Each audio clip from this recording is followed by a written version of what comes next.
Police போய் தடியடி நடத்தியிருக்கார்கள். அவர்கள் வந்து தண்ணியில் இறங்கி கூட போராட்டம் பண்ணி இதை மத்திய அரசும் மாநில அரசும் கண்டுகொள்ளவே இல்லை.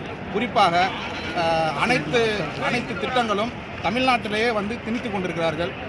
தமிழ்நாடு என்ன அவ்வளோ கேவலப்பட்ட நாடா? தமிழர்கள் என்றால் என்ன? இந்த வரைமுறைகளை அவர்களுக்கு தெரியுமா?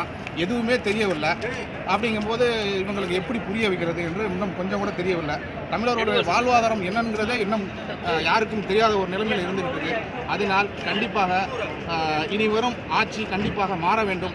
குறிப்பாக இப்போ நடக்க போகிற ஆர்கே நகர் தொகுதியை கண்டிப்பாக ஒரு சுயேட்சை கண்டிப்பாக அதை வெற்றி பெற வேண்டும். அப்போத்தான் நம் தமிழர்கள் யார் என்று கண்டிப்பாக தெரியும். மீண்டும் இந்த 50 ஆண்டுகளாக இந்த 2 கட்சிகளும் தமிழ்நாட்டை சூறையாடிவிட்டது. புதிதாக நாம் இளைஞர்கள் முன்னெடுத்து கண்டிப்பாக நாம் தமிழ்நாட்டை வென்றெடுக்க வேண்டும். நான் இந்த தமிழ் மக்கள் எல்லாருக்கும் நான் தாழ்மையுடன் கேட்டுக்கொள்கிறேன்.